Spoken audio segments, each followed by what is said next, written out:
دكتور محمد فريد اخيرا الحمد يلا لله. يلا بينا. العيانين بتسال اسئله كتير، وعشان احنا عملنا الكامبين بتاع سؤال وجواب، وعشان نحاول دايما نجاوب على كل الاسئله بتاعت كل العيانين اللي بتسالك. طيب هينزل الشغل امتى بعد العمليه؟ طيب برضو يا جماعه الاحساس الناس خلي بالك ده بالالم موضوع الشغل ده فيري حاجه، كريتيكال. وخصوصا ان الناس بتاجل اصلا عمليات علشان انا هاخد ويك اند وهاخد اجازه بالظبط. وهطلع وبتاع واستفيد من الويك اند اللونج عشان اعمل عمليتي وبتاع. فهو دايما بيسال السؤال ده لان هو طبعا كلنا عندنا التزامات وكلنا ما عندنا شغل. اكيد ف اكيد. يعني بنقول رينج اسبوع مثلا يقدر يرجع احنا للنورمال. بنقدر نقول ممكن بعد 4 ايام او 5 ايام من العمليه ننزل ايه نمارس شغلنا طبيعي، بالذات لو شغل مكتبي ما فيهوش فيزيكال ايفورت، ما فيهوش مجهود كبير. فانا دلوقتي لو انا اقدر ان انا اسمع التعليمات كويس واشرب كميه السوائل كويس وهساعد على الحركه، ممكن فعلا بعد 4 5 ايام انزل شغلي طبيعي جدا.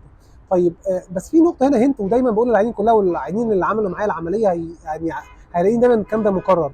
درجات احساس الناس بالالم مختلفه من شخص للتاني، وده بيأثر على الريكفري.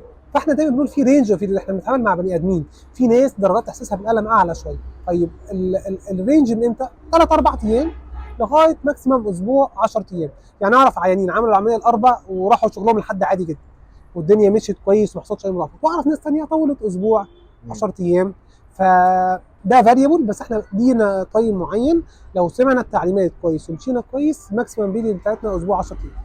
طيب ميرسي جدا يا دكتور محمد، بجد بجد انبسطنا بعدتك، وان شاء الله نكمل ان شاء بقيه الله. الكامبين بتاعتنا بتاعت سؤال وجواب. اوكي. والمره الجايه بقى عايزين نسال الاسئله الخطافي، عارف انت الاسئله بقى الخطافي الصعبه اللي احنا عايزين نجاوب عليها في تفاصيل يا اكتر ريت في الحياه يا الشخصيه ريت بتاعت يا ريت العيانين. يا ريت يا ريت. انا ده بالنسبه لي مبسوط ان انا اتكلمت مع الناس، ورب يكون الناس استفادت. احنا كده كده موجودين وابعتوا لنا واسالونا، وان شاء الله الدنيا تمشي كويس وربنا يسهل ان شاء الله. ميرسي يا دكتور محمد.